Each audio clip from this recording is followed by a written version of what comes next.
E nosso estudo hoje está no Evangelho de Marcos, capítulo 15, versículo 17. E vestiram-no de púrpura e, tecendo uma coroa de espinhos, lhe puseram na cabeça. Emmanuel comenta no livro Caminho, Verdade e Vida, lição 96, a coroa. É quase incrível o grau de invigilância da maioria dos discípulos do Evangelho na atualidade, ansiosos pela coroa de triunfos mundanos. Desde longo tempo as igrejas do cristianismo deturpado se comprazem dos grandes espetáculos com enormes demonstrações de força política. E forçoso é reconhecer que grande número das agremiações espiritistas cristãs, ainda tão recentes no mundo, tendem as mesmas inclinações. Individualmente, os prosélitos pretendem o bem-estar, o caminho sem obstáculos, as considerações honrosas do mundo, o respeito de todos, o fiel reconhecimento dos elevados princípios que esposaram na vida por parte dos estranhos. Quando essa bagagem de facilidade não os bafeja no serviço edificante, sentem-se perseguidos, contrariados, desditosos. Mas e o Cristo?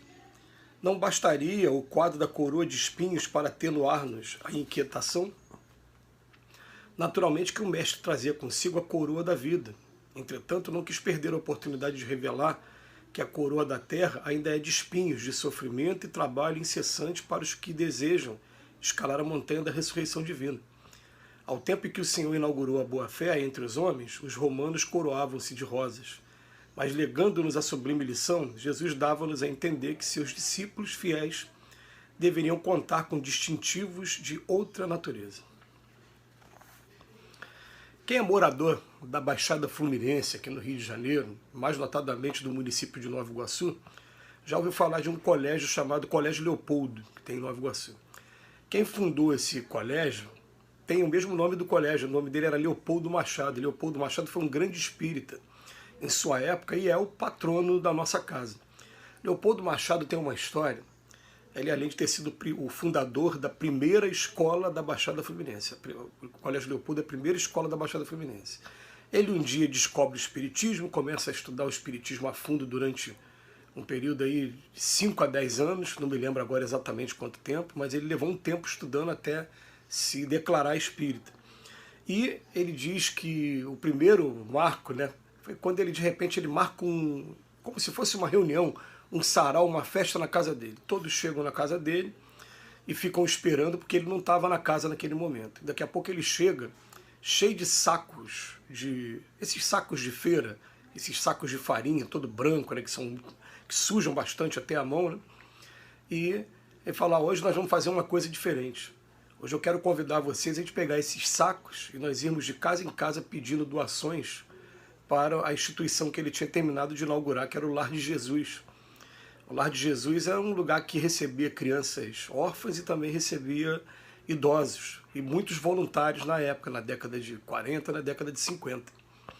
E aí eles foram, ele conta que o primeiro endereço que ele chegou, quando ele falou para que era, ele tomou nada mais nada menos que uma cuspida no rosto. Ele falou que naquele momento ele descobriu, eu estou no caminho certo mesmo.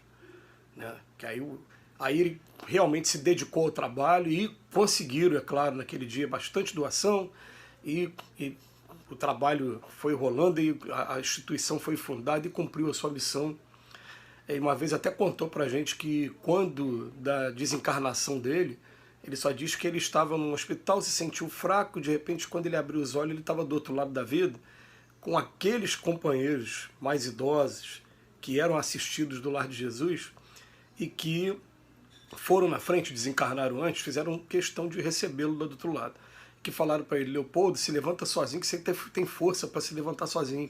Ele olhou para frente, tinha um cortejo recebendo. Só para a gente ter uma noção. Né? Mas o que ele recebeu foi cuspe no rosto. Me lembro de uma vez Chico Xavier relatando também, Chico Xavier vai ter várias histórias nesse sentido, mas vou contar apenas uma. De uma pessoa, enquanto ele estava dentro do centro espírita, lá em Pedro Leopoldo ainda, o centro espírita Luiz Gonzaga, e aí o que acontece? Ele, de repente, uma senhora vira para ele, vem aqui, em tom de desafio, vem aqui, seu Chico Xavier, vem me dar um passe.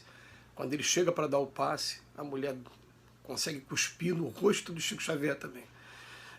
E naquele momento o Chico Xavier, ele mesmo falou, né, que ele abaixou a cabeça E é claro que você é surpreendido por uma atitude dessa, os sentimentos foram outros, até que apareceu o Emmanuel do lado dele e falou: Chico, o que está acontecendo?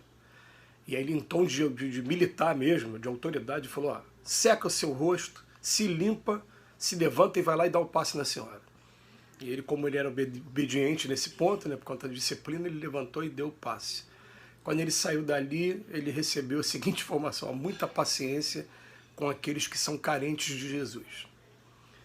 É muito comum as pessoas esperarem títulos, esperarem facilidades, esperarem privilégios, esperarem reconhecimento quando iniciam a fazer um trabalho qualquer, quando na verdade a gente vai aprender que, infelizmente, a coroa que se tem aqui na terra acaba sendo a coroa de espinhos que Jesus recebeu nesse dia que antecedeu o seu martírio.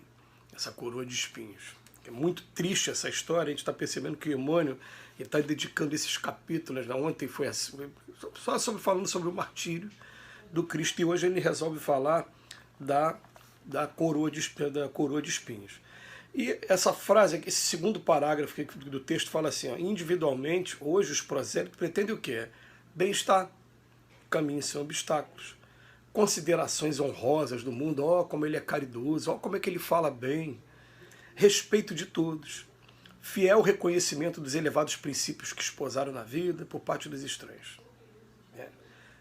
Mas e o Cristo, né? Ele fala: será que esse quadro da coroa de espinho não mostra pra gente? Eu já contei uma vez sobre o Divaldo. O Divaldo, isso foi marcante para mim, né?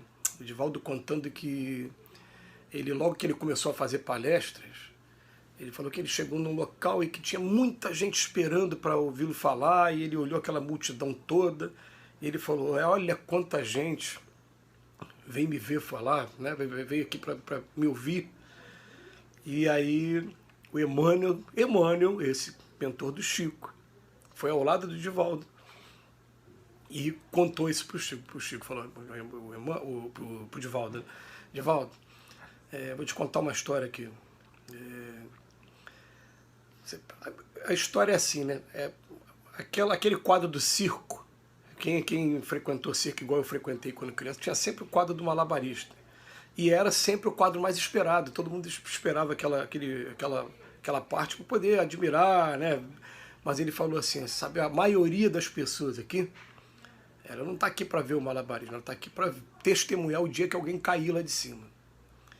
E aquilo foi marcante, porque as pessoas, quando estão observando a gente falar, primeiro que elas buscam, assim, de uma maneira... E estão corretas, não vou tecer crítica sobre isso, não. Mas elas querem criticar o que você fala. Querem pegar um detalhezinho, ó, aquela hora que você falou, você faz uma palestra de 2 horas e uma coisa que você falou, aquilo que você falou não é desse jeito, não gostei da maneira como você falou, ou interpretou equivocadamente aquilo que você falou. Nesse ponto, eu falo que eu não discordo, porque a gente tem que ser criterioso mesmo com relação ao que a gente está ouvindo, né, ao que a gente está trazendo para a nossa mente, para o nosso pensamento e para o nosso sentimento, tudo bem. Mas o objetivo é dizer que aqui no mundo, quando você começa a fazer alguma coisa, tem alguém do seu lado que fica incomodado porque ele ainda não consegue, não tem condição de fazer a mesma coisa, ou não quer, e se incomoda de você estar tomando outro caminho diferente, está ficando diferente simplesmente do modo de vida que aquela pessoa tem. Isso vai ser comum em todos os lugares. A gente vai ver críticas à nossa religião, críticas ao nosso comportamento e tentativas de descobrir uma ou outra falha no caráter da gente para poder desestimular a gente a trabalhar. Mas estamos com o Emmanuel e não abrimos nesse ponto. O Emmanuel fala assim: ó, nunca deixe que a sua imperfeição atrapalhe o trabalho que você tem a fazer. Vai fazendo o trabalho.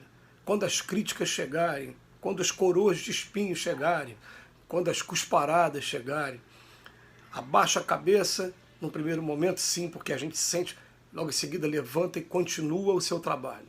Vamos continuar, porque o trabalho aqui na Terra é justamente para isso, e vamos lembrar que Jesus disse que não veio para os que estão sãos, eles vêm para os que estão doentes. Assim é o nosso trabalho de divulgação e de trabalho também na obra social. Que Jesus nos abençoe hoje e sempre.